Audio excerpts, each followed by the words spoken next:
Ahriwan yurttaşlar, salam aziz gelinizler.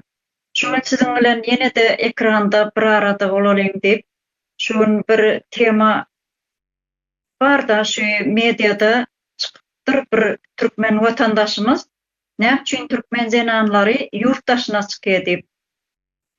Yurttaşyna çykypam, başga milletler bilen öýlenip şu ýerde çaga yetişdirýärler.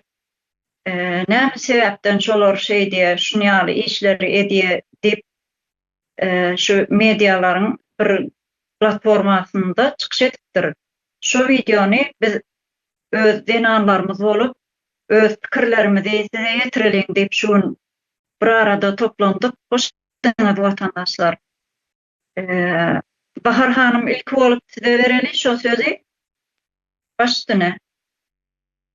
Şu watandaşymyza hem jogap bolar, öz pikirlerimizi aýtdyk. Başdyne Bahar hanım. Diňe zenanlarymyz daşar çykmak bilen däl, şol adam soramaly ekenne. Zenanlar daşar ýurda çykyp başga birine äre barýar. Ondan soň o ýerde çaga dogurýar. Ol türkmeniň tokumy däl diýip nemede mediada şeýde paýlaşýança gidip şu hökümet men diýip oturarlar bardyr. Şolaryň ýanyna aýtmaly ekenne. Näme üçin aýal gyzlarymyz daşary gitmäne mejbur boldy? Näme üçin erkekler maşgala bozulýar? Erkeklerimiziň näme üçin beýdi bu ruhun depeleýäňiz? Näme üçin biz baý bir döwlet diňe bize var neme ýerasty baýlyklarymyz hökmen däl biziň güneşimiziň baýlygy, topragymyzyň baýlygy ýeterlik. Näme üçin bu baýlyklar niräge diýip, bu baýlygyň pullary niräge diýip, nebitin gazyň pullary niräge diýip. Näme üçin bizde diňe paýta ekilýär? Aýal gyzlarymyz baş açyk, aýak ýalaňaç, ýyrtyk bir köwüşde paýta ýygýarlar. Ýygýan gazanýan puly üstündäki ýyrtýan eşiklerine ýetýärmi? Näme üçin biziň köçelerimiz palçykly? Näme üçin biziň mekteplerimizde bilim ýok? Mektep bar, ol biziň taryhymyzy unutturmak üçin, öňkü hanlarymyzy, beýlerimizi basmaçy diýip neme çağalaryň taryhyny unutsun diýip hereket eder ýaly mektep bar.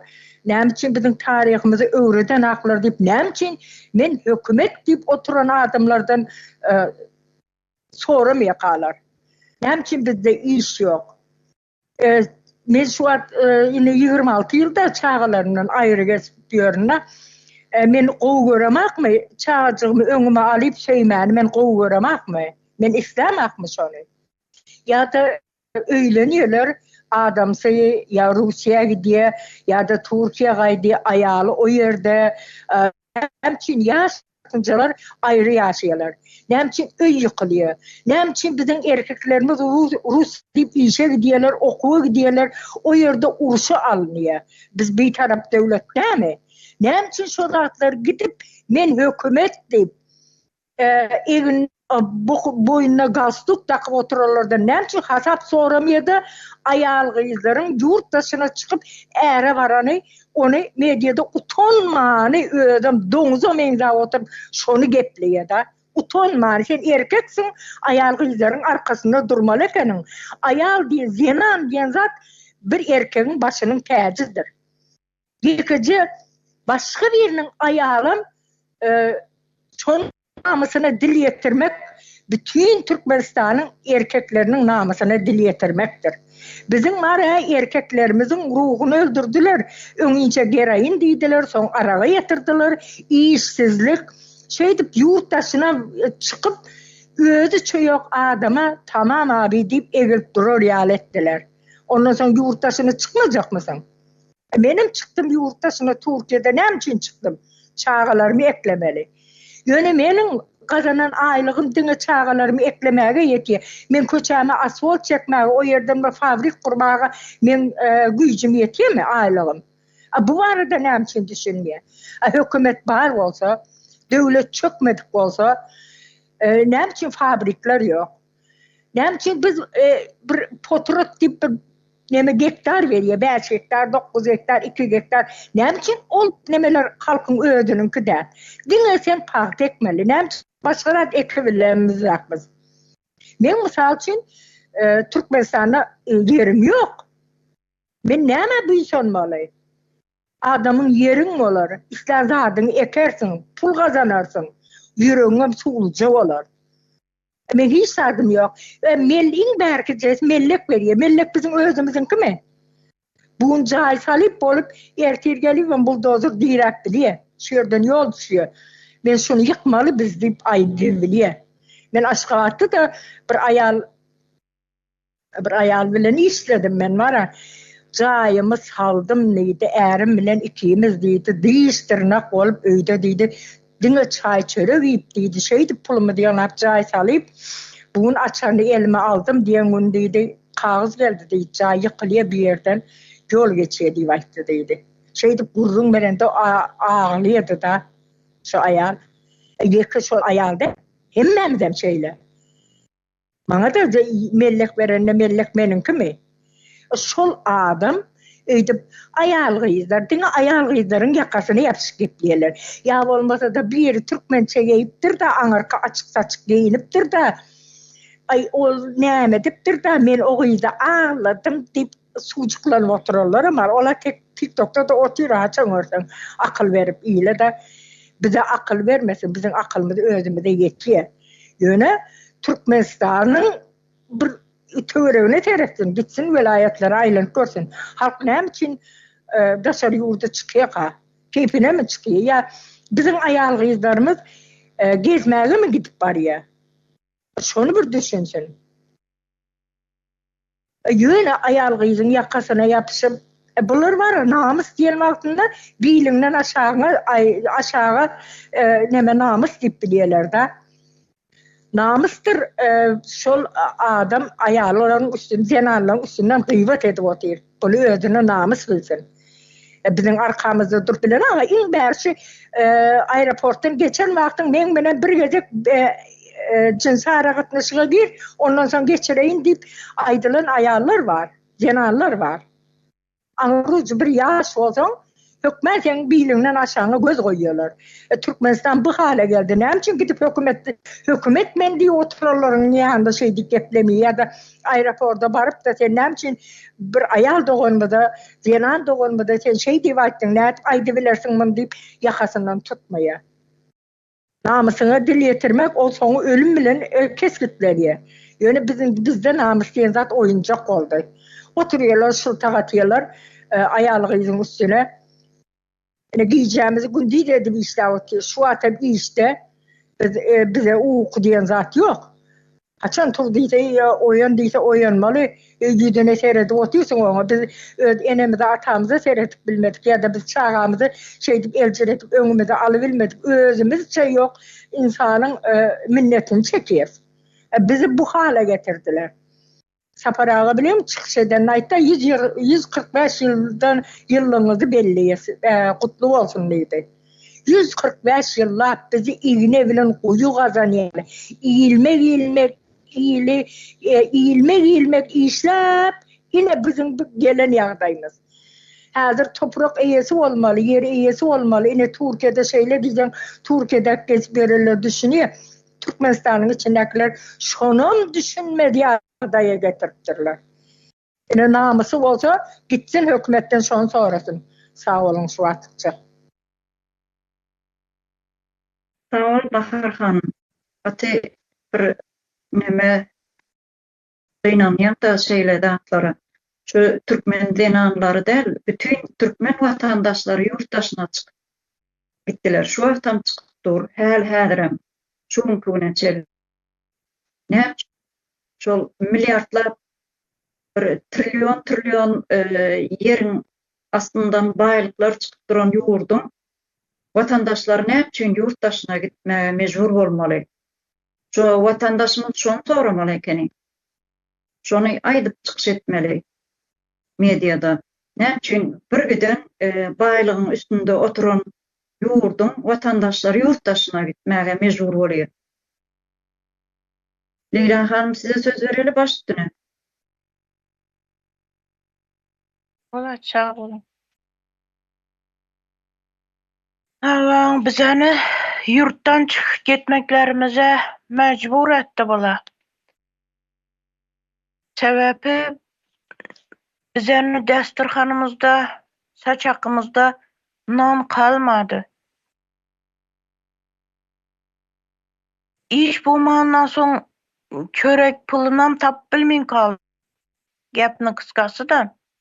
Çağalarımıza ne yedirəcəkimizi bilmədik. Üydə yeter yetməzçilikdən uruş çıxadan oldu.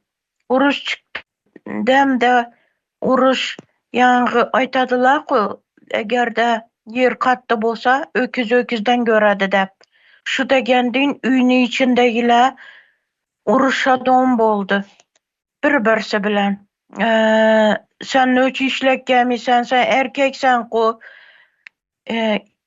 Dep anşındin erkekin üstüne düşediler. Erkeklerimize Bahar Hanım aytıp geçkenindin erkek emez ürkek etip taşadılar.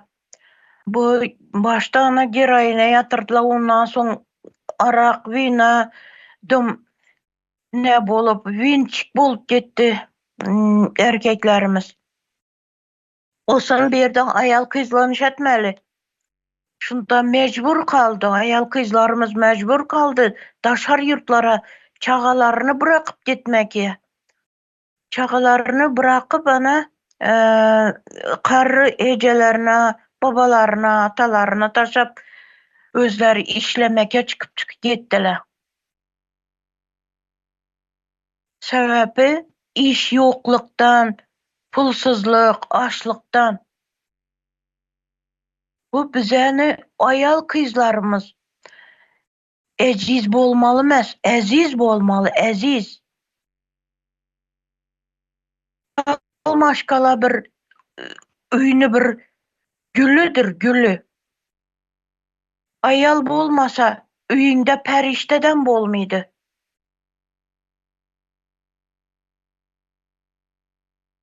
Ana şunu ettirip bizənəm nemiz şu oldu, çıkmaka sebepçi oldu yine şu yurt dışına çıkmaka. Yine şu yokçuluk, işsizlik. Şunun için bize daşar yurtta çıktık.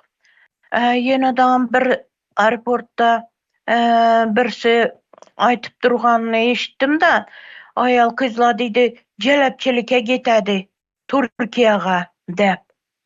Ana şu aytıp oturgan adamı özünü ağayını doğalları vardır, karındaş doğalları vardır. Şula aytadı ona celepçilik etik gelemiz dep. Hemme ayal kızlarımız bir xilmez. Vardır şulanı özlerinin arasında celepçilik etedi on. Celepçilikni yurtumuzda etmiyor oturup mula? O bilmiyor oturup mula? Görüp oturupsılar koy, eşitip oturupsılar koy.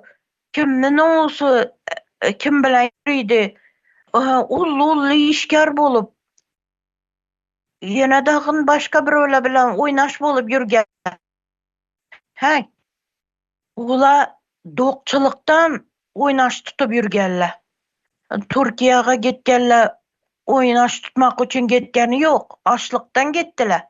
İşsizlikten gittiler. Yokçuluktan gittiler. Bu yağı bizəni rejimni ağayını doğalları ba. Lezbiyen kala bilen yürüydü olla. Anı şular dokçuluktan etip oturuptu. Şularını görüp bizəni yağı yokçuluktan başka yurtta işlemeke gitip batırgan ayal kızları şunu deyip mertebesini yere uğradı bula. Kellesi ağrımağını Xuda bilen ne işi var degəndin, ulanı işi yok bizəni barı yokumuz bilen. İş bakı, işlesele buladı ku dediler. Tapıp versinler, yurtumuzda oturaradık çağalarımıza yanında. Bir-birsine mehirli bolaradı, en atağa mehirli bolaradı çağalarımız. İnşuna mecbur etti bula çıkıp gitmeye da başka yurtlara. Yine neçe ayal kızlarımız ölgen. Neçe yaş kızlarımız öldü Türkiye'de. Zehirlenip öldüler. Yukarıdan ayna silemen dep ayna silip yıkılıp öldüler. Şünçelli ayal kızlarımız öldü yine. Ularım celepçilik etmeke çıkkan meken. Görünüp durttuk ana 24 yaşında kız neçenci etajdan getip öldü aynan seyrip yoğaman dep. Yağı içi karala yaman adamla yaman zatlarını göredi. Yaman zatlarını gepliydi. Uladı yaxşı sağ bolun. Şunu aytayım dedim. Söz bergeniz üçün. Sağ ol Leyla hanım. Bahar hanım baş üstüne.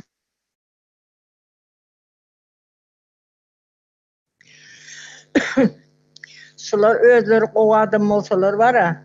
Şu daşarı yurda çıkıyor diyende näme sebepten şu zenan maşgala daşarı yurda çıkıyor sorak görseler. Gelsin menden sorak görseler. Näme için sen daşarı yurda çıktın deyip. Ya da şu yerde aeroporttan geçecek olup geçip bilmeni drone zenanlardan yeka gelsinler sorasalar video çekseler sen näme için beyidip Türkiye'ye gidecek deyip neme diyen azara galıyın näme var öz yurdunda oturuver näme sebepten çıkacak deyip sorak görseler bolýar ha. Şolar diňe iş için çıkýarlar. Öňrak bir tanşym videoda bir toplantyga giripdir da. Bir kız aeroportda işlemişsin Aşgabat'ın aeroportunda. Ay lewaplar ýöne kıyıklyk edýär. Türkiýe'ye gidecek deyip şonýalyk edip kemsit gepliýär. Lewaplar diýip gepliýär da. Lewaplar da hemmesi Türkiýe'ye gidecek. Ýa iş ýok şondan. Türkmenistan çökürdüler. Türkmenistan'da pul yok. İnşaatta işleyen oğlanlar 4 aydan 5 aydan bir aylığını alıyorlar. Yani şu dereceye yetenden sonra mecburi dışarı yurda Türkiye ya Rusya'ya gitmeli. Yani Rusya'da şu indi Rusya'da deyip var ya benim şu temadan çıkan kaharım geliyor. Şu lewaplılar deyip millet ayırmanam vilayet arasında ayrımçılık yapmanam var ha öğrettiler halka. Yine bizim çöküp gelen yağdayımız şu. O daha soğuzlu, bu lewaplı, bu marlı, şonyalık edip lewap ayırıyorlar da. Hemmesem yoksa pasportunu aç hemmesem Türkmendir şolarım. Birini kemsitmene gerek yok. Şoğuydun aeroporda öldü, işe geçen vaktine ne çeyrek para verip girdik ha. Gelip durup ayrı bizde iş var gelin ha işler deyip ayrılmayacağı belli. Neçe aylık neçe ayın aylığını önünden tölek girdik aşağı. Yani ben aeroportta beyle kemsit gepilecek oluyor da. Şimdi gelsek ben bir yakın tanıyanım Moskva'ya işe gitti. Ödüm 3 aylık vize bilen gidiyor. 2 ay vizesi bilen biletine gidiyor da 1 aylığı cübisine kalıyor şu. Dine näme o küçük vaktimiz doktor oynuyorduk. Şoňa meňziýe da o küçük çağaly doktor ya magazin oynayandyrlar magazinçi bolup. Ana şoňa meňziýe. Her 3 aydan gidip gelýär neme 2 ayny nemesi vizesine berýär. O senen şol oglan şo ýerde işläpýär. Häzir bizim türkmen oglanlarymız Türkmenistanyň oglanlary, türkmen özbegi ýok. Bir inşaatda içinde çıkabilmeli ýetýärler diýer. Ay birazcık işläýin. O son giderine gitseňem gelmek yok geçirmeye deyip Özbekistan'ın üstü bilen geçen oğlanlar bir kay işläýin deyip deyip de kaçak olup galypdyrlar. Indi şol 3 aylık vize alıp beren oğlana yazıp berýärmişler sen getirip ber biz çıkyp bilemek daşary. Öýüne gidesi gelýär, öýüne de gidibilenak. Sen aeroportda varsa seni kaçak olup galypsyň deyip o yerden urşa gidip dururlar. Türkmenistan'ın oğlanları näme için Rusya'da urşa gitmeli? Näme için kaçak olup kalmağa mecbur olmalı? Bizim erkeklerimizin var ya ruhunu öldürdüler. Dine ayarları getlep oturmasınlar da bizim erkeklerimiz şeyle bir erkeklerimiz var bizim ağrı namuslu. Yöne mertebesini peserdeyip şu dine pulu düşünür yali yağdaya getirdiler de gör bir ors alkaş ors'tan korkup şoların yanına yüzüne şoların yanına son kemsitip dur yöne nemesin pul kazanacak deyip şu yerlere gidipdirler. Hazır ne taze Türkmenistan kurulmalı. Her kim öz yerinin iyisi olmalı diyse şonu bilen aklar. Ne etip diye koy ol diye bolmuyor diye da o yeri daha vermiyorlar deyip iyam son yalak bir kümsük derece getirtirler. Türkiye ölen oğlanlarım şeyle kaçaktırlar. Yöne işler deyip iş yapıyor. Gitsen gelmek kıyınlık demet diyor. Şimdi şu Türk'teki esperen oğlanlar men kaçan yakalanmayın deyip özçe yok adama tamam abi deyip durmalı da olap üstüne eşemlep emir verip buyruk verip durmalı olur yanına şolun yanına mertebesini peseltip durmalı. Bizim şu hale gelecek erkek mi bizim erkeklerimiz? TikTok'larda gözde Türkmen diye Türkmen şeyle arasıdır şeyle merttir deyip gepliyorlar da bizim şolur yani erkeklerimizi bir gayret yerine koydular. Men katı mına kıynanıyor. Şol video çekip ayarlar başka birine eğre var diyen adam şuna oylansın. Şol adamın özüm bir gayret. Men vatanım nem için beydim çökü otur. Hani neme gazın pulları, nevitin pulları nireye diye. Nem için biz hel orsun aşağı, elinin aşağı oturmalı. Nem için biz karışsızlık deyip aydıldı. Nem için biz hel ors sömürüyor. Nem için bizim oğlanlarımız Urş'a gidip dur. Nem için Türkiye'ye gidip kaçak ol kaliyeler yönü izine gelesi gelenak. Nem için bizim yaşayacak nocuman kıyızlarımız Türkiye'ye gidip Türkiye eğre varmalı. Deyip ne için hükümetinden talep etmiyor? Erkekler ol toplar ne için çıkmıyor? Ya devleti düzelt, ya olmasa da bir kurucu meclise boşalt yeri deyip çıkmıyorlar. Ne için ayaklanmıyorlar? Bunu önlemedim ayarlıkların yakasına yapışmalı. Ben katı kıynanıyorum. Şu var erkeklerimizin mertebesinin peselerine katı kıynanıyorum. Ayar zina anlaşılan arkasında durmalı erkeklerimiz mertebesi tepelendi.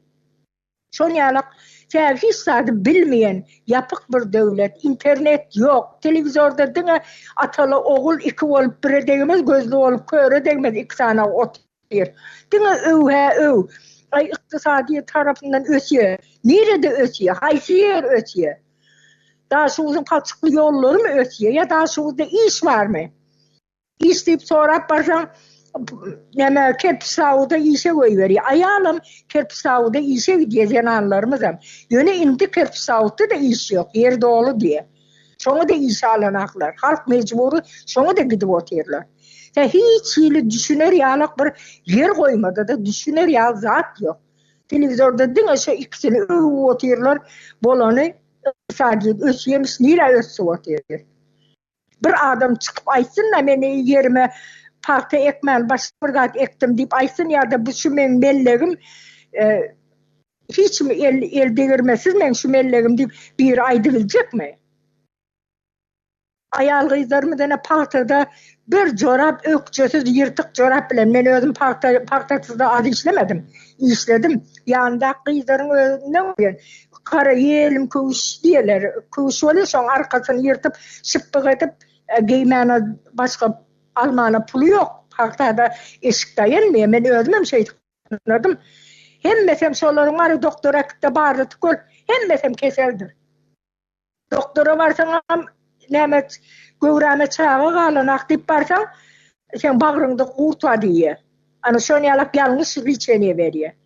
Haysi bir yeri Türkmenistan'ın haysi yerini tutsan kop eline geliyor. Mektebinden mi? Mektepte bile bilim var mı? Ya da bilim verir yani oğlum var mı? Ya da doktorun var mı senin? Doktor değil o kasap bilen zatları yok. 5 yıl 6 yıl okuyor geliyor da ulu doktor oluyor. Türkiye'de ne yıldan son doktor, hakiki doktor olup çıkıyor. Ona çeli kömekçi oluyor şöyle. Operasyon giren altında yanında kömekçi olup duruyorlar. Vraç men deyip, ulu doktor men deyip üniversitede kutarlar şey duruyor. Bizde öyle değil. Bunun diploma alıyor, o çeyreğe katlap diploma alıyor. Ertirem ulu doktor olup eline bıçak alıp operasyon giriyorlar. Bilen bokları yok. Ine şu arada geplemelekenne adam video çekemekne bizim devletimiz çöküp otyr. Bizim halkımız ne hale geldi? Biz näme için tarihimizi unudyýas? Mekteplerde näme için bizim tarihimiz aýdylanak? Gaýgysy Atabaýew kim bolupdyr? Şu barada çıkış etmelekene. Näme için bu wadatlar öwredilenak? Diýip tarihimizi galdyr nemedeliň, dikeldelin, bunu öwrenelin, watandaşlar gelin, hemmämiz birlikde bu watany halas edelin, cinayetçi terör toporun elinden ors bizi sömürmesin diýip näme için çıkış etmeýe, halky çağırmaýa. Bar arasıra ağzını sunaktyr, 8 sagatlap TikTok'ta gıymıldam oturýarlarym bar. Ýöne tür halkyň hal ýagdaýyna gıynanan kişi bolup, onun içinden derdini alıp bizdenam näme aňyrda tutturup goýberip üstüne bask etdirip oturarlar bar. Wah wah wah diýem gepleýe. Tuğçe ene Umida hanymyň nemesin ogluny gepleden bolup TikTok'ta oglu däl ýöne başga birini gepletdi da oglu gepläp oturdy. Üstümizden gıýbat edip ýörelleri bar. Bar. Saparağı çıkış ediye ne güzel katı akıllı adam başımızdan eksik etmesin. Allah uzun ömür versin sağlıklı. Şonun çıkışlarından hem oğurlap alıp ödler çıkış eden mi oluyorlar mı? Karşı Türkmenistan'ı kazanmasalar deyip ayağımızdan asılıp yatırlar. Yani şu arada geplemelek. Hani hemmemiz birlik Türkmenistan'ı kazanalım. Taze Türkmenistan dikeldelin. Halkımız cahilden beter cahil oldu. Gelin biz bilmedik zatlarımızı öwredi. Otyr şu adam dinläliň diýip bir ýol ýörelgi orkazıp çıkış etmelekende. Ayal gydlarma taşar çykýa, çağa doguýa, öýde dogu bersin çağany. Şol adamyň Türkmenistanyna. Ayal gydlarymız mecbur bolup çykyp otyr taşary. Sağ olun. Sağ ol Bahar hanım. Ati bir duygulandırıcı nemeler de bular. Şu näme üçin media seredende de Türkmen denanlary özünün çağaçyklary bilen şu hapa atylýan tutulardan plastik bolsun, beýleki, çüýşe bolsun, şoňa zatlary toplap ýören videolaryny görýän. Şu mediaň içinde otursaň ana şu zatlary görenäkmi? Şu zatlar oynamak üçin edenäge şonu bir maşgala, denan maşgala hapalardan boş baklaşky, ýene şonýaly çüýşe, ýene bir şonýa zatlary toplap çağaçyklaryny eklejek bolup şonýaly işler edip ýörler. Ýa-da bolmasa ýaşaçyk çağaçyklar bazarlarda araba sürüp öz okuw esbaplaryny aljak bolup ýa bir özüniň ruçka, galam, depterini aljak bolup şonýaly agyr işleri işläp ýörler. Görseň, gaty gynandyrjy da. Onuň näme üçin beýtip ýör türkmen bu derejä gelmelimi diýilen soragy özüne bermeleken şu aýdyan watandaşymyz. Näme üçin diýsem, birden bir baýlygyň üstünde oturan Türkmenistan şu derejä geldi. Geçen nemelerde kardeşlerin bir diýdi, bizim owamyzyň bütün erkeklerinin hemmesi bütün bir owa boşak galan. Gidip bilen Russiya, gidip bilen Türkiýe gidip bütün bir owalar boşak galan. Näme üçin şu sebäpden şu ýagdaýa geldi? Näme üçin? Hani başymyzdaky oşa durmak içindäki hökümet diýilýän, hökümet diýip aýtjagam däl biz şoňa. Hökümet däl, döwlet däl. Eger hökümet döwlet bolan ýagdaýynda bu halkymyz bu ýagdaýa gelmeli däl, watandaşlar. Leýla hanym size söz bereli başdyny. Aýja hana bula aýtganyňyz dinam, bula döwlet başçymy döwletni ýykamyz, ýokatamyz dep, ýep ýumramyz dep degen bir bela eken bula bizäni başymyza. Indi men aýtjakym, neden bu temamızdan taşgary birazrak zat aýtjakadym da, hazır ayal kyzlarymyzda edym, keselçilik, taşağızdadım yaman ne yağdayda ayal kızlarımız köpünce nege onkologiya nesine barsın hastahanasına. Onkologiya keseli köpelgen. Hazır yaş kızlarımızda da kista mı, miyoma mı, anşındı zatları köp. Bu da stresten, sıkıntıdan gelip çıkadı eken. Doğrudanam yaş kızlarımızda şimdi boluşu ne için ne da o boluşu mümkün. Vitamin yetişmeydi, yem içimi yetişmeydi, kısınışma, mekteplerinde ana mektebe barsa pelana pul ekkenle, erten tügüne pul ekkenle, anşın her zata pul çöplediler.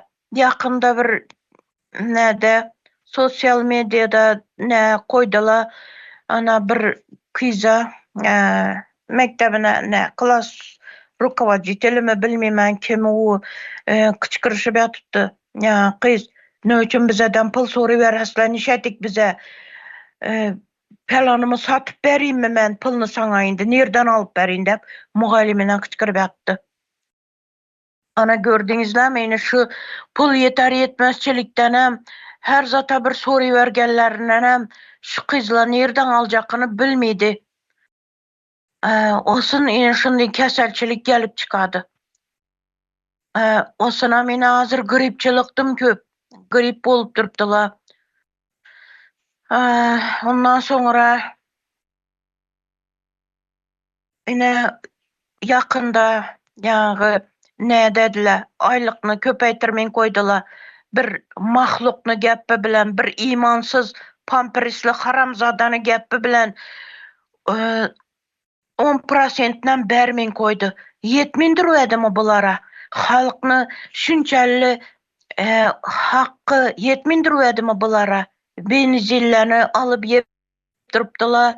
Onu pullarını yer astı, yer üstü baylıklarını yep yatıptılar, neplerini, pullarını yep yatıptılar. Halk kaysı bir zatını sorap duruptu, kaysı bir zatını talep etip duruptular. Çağalarını aç koyup, yanılan aç koyup, yeniden özleri şundettirip sersam bolup başka yurtlara çıkıp getip yurtdiler.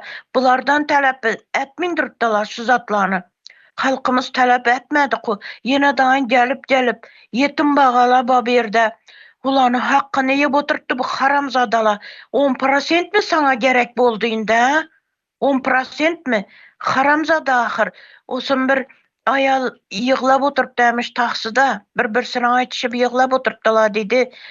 Men hazır pensiyaya barıp yatırman. Pensiyamızı köpeytirmepti bula.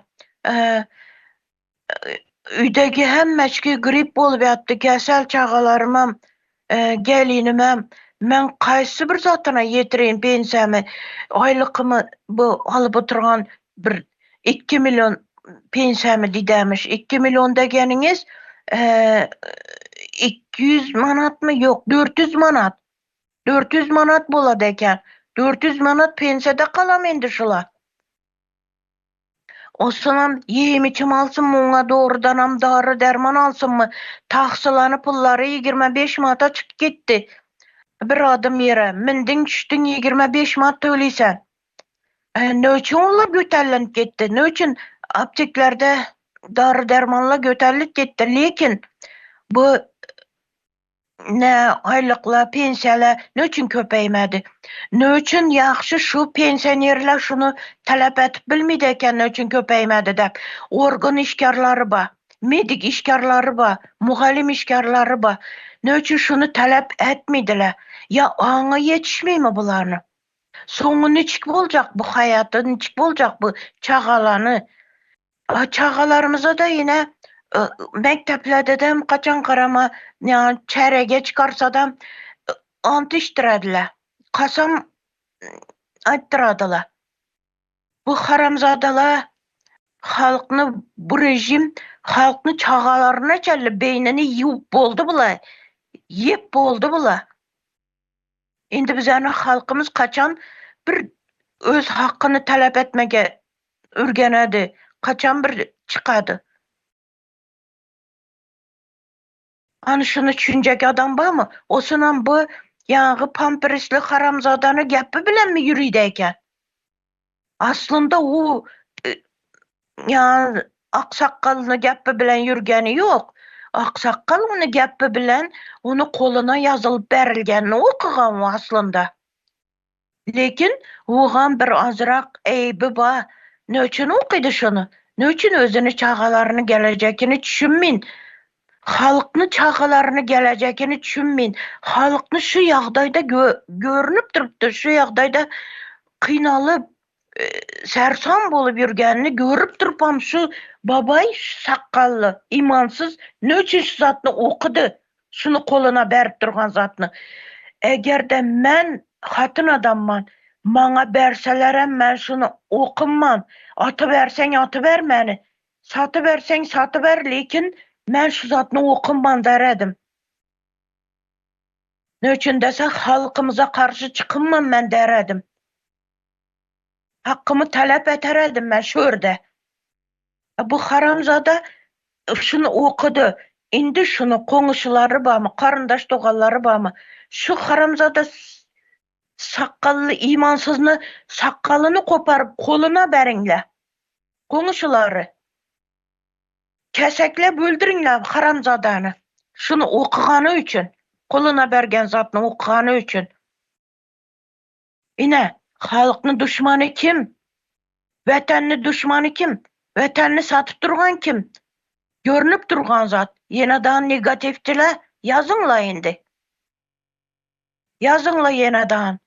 Bu negatifçilerim ensesinde yeni göredi. Manglayındağını görmedi. Özlerini, çağalarını, gelecekini düşünse halk tarafa geçmeli. Şimdi şu bilimli adamla. Bilimli adamam yokla bize de daha, lekin indi organ işgarlarında babır oturganları, bilimli dep koyganları. Anışıla çağalarını, gelecekini düşünse, karındaş doğan dost değerlerini, gelecekini, çağalarını, gelecekini düşünse halkını tarafına geçmeli. Hakkını talep etmekni ürgenmeli şulara, iyi ürgetmeli çağalara. Şunu aytayım dedim, sağ olun. Bağışlan, ben temadan taşkarı çıkıp gittim de yerim oynagandan. Kim aytışı gerek biz aytmasak bu geplerini? Sağ ol Leyla hanım. Sağ olun. Bahar hanım başüstüne. Deme Leyla Hanım yani aytıp geçti de şu 10% vermedi deyip. Leyla Hanım o 10% verenden vermedi o. Ben diğer 10% bunlara pul verdim deyiplerler. Onu vermedi o. Sen öz yerinde işin bolmasa, sen 10% neçe 40% verenden ama o pul sen näme diyecek, yetecek. Sen sağlığına mı yetecek, haysı bir zadına yetirecek. Yine de yurtasına çıkıp işlep pul ödüyorlar. Sana ayda $500, şu yerde $600 aylık verip oturan yeri var mı? 10% verse sana 100 olsa, 100 alayım, 1000 alayım olsalar 1100 olacak. O 100 manat ne olacak ona? Onu Şuna verdim, zerur diline çolanlar. şunu. Hükümet deyen haramzada şuna zerur bolup alıptı ku. Halktan beter gaday bağırdınız çilla. Leyla sen tuveleme. Ay böyle de şu 10%'inem koşmasın, hiç zadınam koşmasın. Bizim halkımızın özü oyanması gerek. Bizim bu gidişler bizi eze şu yağdaya getirdiler. Ne ayağımızda, zinanlarımızda kadırgınmat var, ne erkeklerimizde gurur var. Erkeklerimizi ezik ettiler. Bu gidişler halk ayaklanmalı. Benim Yerini Leyla sen boşatsın. Yerini boşatsın boğanı şu. gidip ayt. Bula, yapışı bölsün. Massaga yapışı bölsün bula. Aç gözle. Halkını harap et. Geday ettiler. Kul ettiler. Sersan ettiler.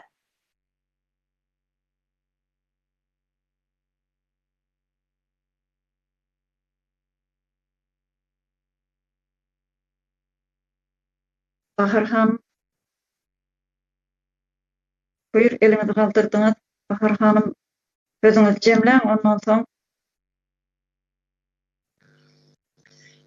Berilmän geçen 10% men mara pikirimi dağıttı, aýtjakdadymam. Şu biziň mara watandaşlarymyz, dine erkek oglanlarymız ýurtda Russiýa gidip otirda studentlerimiz o ýerde urulyp ýör. Ene şu aýal gyzlar taşary ýurda çykyp äre bar edip aýdýanlar aýal gyzlaryň aladasyny etmesin, aýal gyzlar maşgalasyny, çağçyklaryny seni atasyny eklemek üçin ýurtdasyna çykýar. Ýöne şoňa meres gıýbat edýärler, aýal gyzlaryň ýakasyna ýapyşýarlar. Şu Russiýa gidip, uruşa gidip oturup, şu ýerde itilip kakylyp berilen okumaga gidjek diýip we şolaryň aladasyny etseler, hökümetden şu hökümetmen diýip oturan adamdan ana şonu talap etseler. Döwleti Türkmenistany ýöredip bilen akmy. Biz näme üçin Berdi Muhammedowlar oturýar da näme üçin biz Orsun rejimi bilen ýöremeli. Hramov diýdi, Zadanov diýdi, ol ölen bolsalar ýene bir Hramov, Zadanowlar gelendir. Näme üçin biziň eskerlerimiziň başynda Russiýaň eskerleri durmaly? Näme üçin biziň öz döwletimiz, biz halk dämi? Biz insan dälmi? Biz millet dälmi? Näme üçin hem rak biziň özümizden däl? Halkymyz şunu oturup düşünmesi gerekdi. Türkiýe gelip görmedik bolsa nemeden televizorda kinosyny görüp oturýarlar. Giden ýerleri bar, onu görüp oturýarlar. Näme üçin biz bulary ýaly bolup ýaşap bilemizak? Näme üçin biz villalarda ýaşap bilemizak? Näme üçin biziň o konak diýip her kinosunda bardyr konaga gidiýäs diýip diýendir. Näme üçin biziň şolar ýaly öýlerimiz ýok? Şu zatlary düşünüp bara biz oýanmaly, halk ayağa kalmaly, ýurdumuzy almaly. Jenaýetçi terrorda bary bolmasa ömrümüz ötünçe diýer ýaly zat galanagam-da. Bu ýagdaýa geldik. Mundan soň nähili ýagdaýa ýok bolup gidýäs biz. Başga zatlar ýok bolup gidýäs. Şoň üçin gözümüzi açmamız gerek. Ol 10% berse de 10% da sana 40% berse de onu da aldan gezere zadın yoksa sen köçer yıkım yumrum özünde yerinde iş yok gidiyorsun ona parkta yetişe parkta gidin ayağından soğuk çekesen bir keselsin ayal maşgalan keseli bilenem de kızıklanan zat yok iç sancımı geçer sıcak çay iç diye şoň bilen geziyorsun görüyorsun. Şoň üçin bizde ölüm diýen zat ýer ölýändirler. Eýem 40 ýaşyndan geçdimi, birem aýdylýan zatlary bardyr. 40 boldum, 40 boldum diýip bir-birine bakyşypda. Näme üçin şu ýerde 70 ýaşyndaky aýallar hem özüne bakym ýap dimdik gezip ýörler. Özlerini gowy seredýärler. Biziň aýal gyzlarymyzyň keselçilikden başga çeken zat ýok. Derdinem hiçime aýdy bilenak. Ya da doktora gidip derdini aytıp bilen aklar doktora pulun var mı gider ýaly. Sen bir yerim sancı deyip ya da bir üşüttüm ben deyip sen ödüňe maşgalaňy aýdy biljekmi? Näme aýdypdyr da bir mollum ýaşullar oturan aýdypdyr da şu aýalyň ipdir öýlenenden soň ipdir o ýaşlaryň oturup wagyz geçýär da. Öýlenenden soň ipdir aýalyň şekeri ýetse, duzy ýetmesin, duzy ýetse ýene bir zady ýetmesin, çaý ýetmesin, şon ýalyk ýeter ýetmez bolup getse, aýal seniň elin guludur diýipdir da. Aç gelmeli, öýüňe çaý goý diýse şekeriň ýok. Ana şon ýaly şekeri ýetse, duz tapylmasyn, duz tapylsa çaý tapylmasyn, bir zat bolsa bir zat ýetmen, şoň bilen meşgul bolup getse, aýal sen elin guludur diýipdir. Da başga zady düşünmäge ýagda ýetme wagty bolmaýar. Kelläňem işlemýär da şoň öz aladan bilen gelýän. Şon ýalyk şeýdip saklamaly aýal diýen zady diýipdir. Biz indi başyndan bäri biz şeýdip saklanyp gelýärse, erkeklerimiz hem şeýdip nemeden ruhu öldü da şolaryň.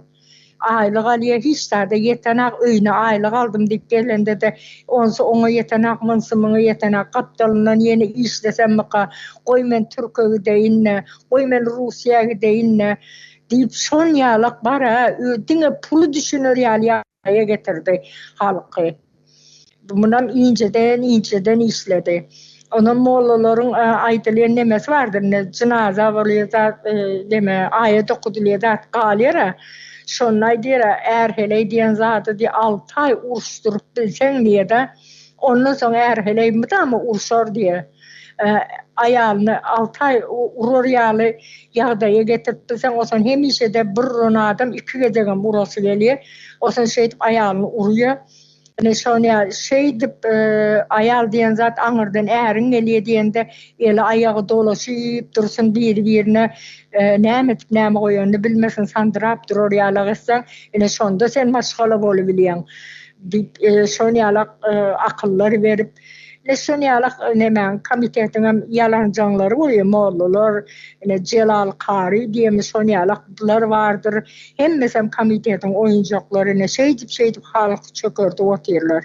O sen 10% aylık verenin näme yetecek köçen bolup yatışa gazın olsa kışına ışık olup yanıp dur ısınıp bilen aklar mena hiç kışına öydü bir açık bir sıcaklık göremek hiç hem eli üstüne giyip oturuyorsun ayağına kat giyip oturuyorsun kışta. Şonyalı çağılar eğer varsın çağı doğurmalı berdi diye de sen o şonu nemen bağmı? Hani näme diýdi şoňa? Şoňa uslawyň bamy diýdiler näme zat o türkmençede. An şo datlaryň bamy şoňa demetmäne. Ine öňkü çağa dogurlarymyz menem çağa dogurdum 3 tane çağam boldy. Öýde är hele bu çağalaryň aýry bir odasy bolar ýa-da şoňa mümkinçiligiň bamy. Setir ýatýarsың är hele hem ýatyr o ýerde çağalaryň hem ýatyr hemmeň bir jaýda aňyrky öýde ýene bir gelin bilen adamsy var, olar hem ýatyr bir öýde 2-3 gelin tualete gitjek bolsaň, o melleň aýag ucuna gidýän giýje, birde çyksan tualete, ikide çyk kapagy ýok. Banyan yok, haýsy neme bilen halkyň ýakasyna ýapyşyp, meniň Türkmenistan döwletim 4-nji ýerde durýar diýip beýtdöşme hakyp, haýsy sypat bilen geplenýär. Ine şu ayal gıydırda şol ýolda çyky diýen adam şoňa bir oturup düşünsin. Biz watanymyzy gazanmasak, öz ýerimize özümiz eýe bolmasak, hiç bir zaman biz ezenegimiz galmaýar. Bu gidiş däl. Ine sapara gaýdyra neme diýe her kimin öz yeri bolsa o halk baydır diye. Doğru, hakiki hazır men şu plança hektar yerim bolsa men o yerden nämeler ekmerin. Daha da özüm kiçiräçik o yerden bir fabrikam guraryn. Mesela näme zat ekjek bolsaň şonu ýeni başla şonu ýeni bir değişik näme etjek bolup öz fabrikany gurjak bolarsyň. Garaz şu neme bayaman uğruna çıkarsın da ya men yerim var, toprağım var, hemme zadım özüm ki deyip bilmedik yerine bir yerden maslahat alarsın, ana şolar ýaly bolarsyň. Bolmasa o sen näme sen yerin bolmasa sen näçe aylyk alsaň sen baýdasyň. Ine biz o şu Rusya häziren biz sömürüp otursa gün jahilleşdirip otur. Ine bizim ýaşymyzdakylar häzir jahilleşdiler bilmeýär taryhynda. Bizim çağalarymız näme boljak? Onun çağalary orta çykyp mo diýen bolýar. Bolany. Orsun gulu bolýar. Näme etip berenli bilen akdyňa çağalara häzir jaňat da sorakur ulalanda näme boljak diýdi. Türkiýe işlemäge gitjek diýer. Sağ olun. Ol Bahar şu gaty neme sözler daýanky jahil halky ýene de şu söz zenan maşgalalary bir duzu bolmasa bir gün şekeri bolmasyn zat diýip aýtypdyrlar diýýäňne. Şol gaty bir jahil derejäge getiripdirler da şunyna. Şu zenanlarymyzy her bir denan, her bir maşgalanyň törünün bezegi bolmalyda. Emma şu gün biziň denanlarymız başga ýurtlarda gul bolup getdi-de. Şu zatlaryň öňüne geçmeli watandaşlar. Biz şu denanlarymyza şu bir öýüň bezegi bolmaly denanyň hapa toplanýan ýerlerden, hapa dökülýän ýerlerden ýankyýalap, çüýşeleri, boş baklaşkalary toplap ýörmesi gaty aýyp şu günde. Şu gününe bütün dünýäde tehnologiýanyň ösen bir döwründe onu da trillion baýlyklaryň üstünde oturan bir Türkmenistanyň halky zenany şonýaly erwet işleri etip ýördükden gaty utanç berici, gaty bir kıynandırıcı, yürek ağırtıcı bir wakalar da bular watandaşlar. Denan maşgala bir öýüň bezegi. Şu öýde denan bolmasa, yani Leyla Hanım bellep geçdi-de. Şu öýde denan bolmasa hiç bir nemäniň, hiç bir durmuşyň gyzygy ýok-da. Şoň üçin denanlarymyzy aýamaly watandaşlar. Biz bu ýagdaýdan çıkmaly, bu çıkalgasyny gözlemeli. Bu zatlaryň öňüne geçmeli watandaşlar. Biz denanlarymyzy ýat ýurtlarda gul edip ýa-da Russiýada ýa Türkiýede gul bolup gezmeli däl. Diňe bir denanlarymyzam däl. Russiýa gidýän ýanky bütün owalar boşak galan bolsa, bu näme diýmek? Türkmenistanda hiç bir insan kalmadygynyň alamaty da bir owalar boşak galanmasa. Zatlaryň öňüne geçmeli watandaşlar. Biz bulara dur diýmeli. Bu rejime indi dur diýmeli wagty geldi. Şoň üçin biz denanlarymyzy goralyň, denanlarymyzy hormatlalyň. Eger şonýaly düşünjeler bar bolsa, her bir watandaşyň teslenmesi gerekli. Watandaşlar şuňky şu denanlar bolup eden ýanky şu öz pikirlerimizi paýlaşanmyzam şol videoda çykyş eden erkek watandaşymyza bir jogap bolar diýip düşünýän mene. Ondan şu başga pikirlerini aýtjak ýok bolsa jemläliymi? Buyur Bahar Hanım. Yine söyleyeceğim için göde İran'da da var ya, halk ayaklanıp durundurlar. Hem için bizim halkımız da ayaklanmalı. Bunu Türkmenistan var ya, şu başımızdaki otursa, biz şu rejimden çıkmasak, Türkmenistan düzelmeye. O biz var ya, aldanmalı değil o, öyle bir yerden burada dediğindir, daha soğuzdan o neme, Könürgönç'ten Təzi şehir deyip bir 4-5-6 sanak neme korp salandırlar halktasından görüp begeni ya da hemmesem yalan görkezmelik bolarım. Hemmesem. Biz şu rejimden çıkmasak, Təzi Türkmenistan dikeltmesek, biz adam bolamızak. Biz var ya şu yalı bir çökürüptir, biz özümüze gelemizak. Biz var ya nemeni gitsin başımızdakiler, biz istemizak onu, halk olarak biz istemizak. Lustrasiya geçilsin, ne edilmesi aratsalansın, hem mezat ondan sonra biz ne oldu? Sıfırdan başlamalı, aşağıdan başlamalı. En alt kattan başlamalı. O bolmaya bu o yerden çay salancağız oluyor, o yerden plancağız edem oluyor. Bizim gözümüzü boyap gitmesin, biz bunlara karnımız tok. Bizim indi gözümüz açıldı.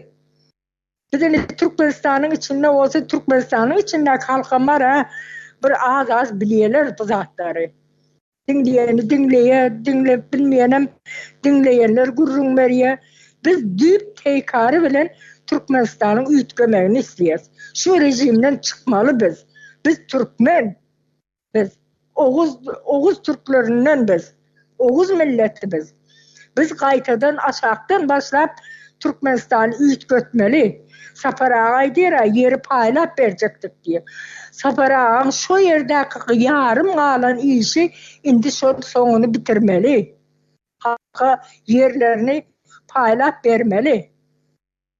Başımızda şular yalak adam bize yol görkejen vaktında biz şoň izinden ýörep bilmesek onda bize adam däl. Onda ölüpdir, ağlayjymyz ýok. Girelmeli. Biz Türkmenistanyň düýbinden düýtgemegini isleýäs. Bu kadar. Sağ olun. Sağ ol Bahar hanım. Şu Leyla hanımam elini kaldırıptır. Gepleşigimizin soňuna ýakynlaşdyk. Leyla hanım gysgarak tutsaňyz başdyna. Olady bir minut aýdyn. Bize bu dünýäge 2 märte gelinmez-ku. Bir märte gelemiz. Şunu halkymyz düşünmegi gerek.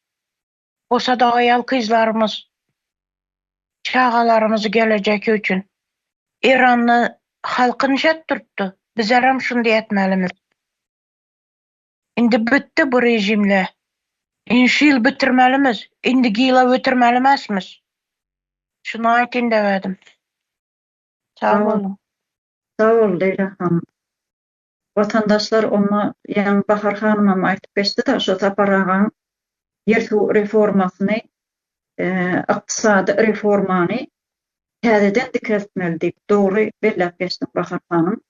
Şonu eýýän biz geç kaldyk, 30 ýyl geçdi üstünden şu zatlaryň taparagan etjek bolan şol reformasyny hatda diňäbem görüpdir. Eger şol edilen bolsa biz beýle ýurtdaşynda ul bolup gezmeli däl. Ýene anlamymyz ýurtdaşyna gitmeli däl. Her bir watandaş ýurtdaşyna gitmeli däl. Onda her kim öz ýeri bolmaly, her kim islen önümini öndürüp ýankyýaly idenanlarymyz hapa atylýan ýerlerden hapa toplap ýörmeli däl da zatlaryň öňüne geçmeli watandaşlar. Onda näme şunky gepleşigimizi jemläliň ýene-de dowam ederse ara köpem wagt geçdi biz watandaşlarymyz bilen bir arada da bolup bilmedik. Oň üçin ötünç soruýuz. Täze ýylda täze güýç bilen ýene-de dowam eder diýip şeýerde söz berýän denanlarymyzyň emmesiniň jany sag bolsun. Biz denanlarymyzyň gorar, biz denanlar arpasynda hemişe şu tagy guramasy Ümide hanymyň ýöreden prinsipi boýunça şol tagy guramasy hemişe denanlarymyzyň arkasyndadyr watandaşlar. Hoş sağ olun, geljekde gepleşiklerimizde görüşýänçä. Sağ olun. Bolýa sağ olun. Sağ olun.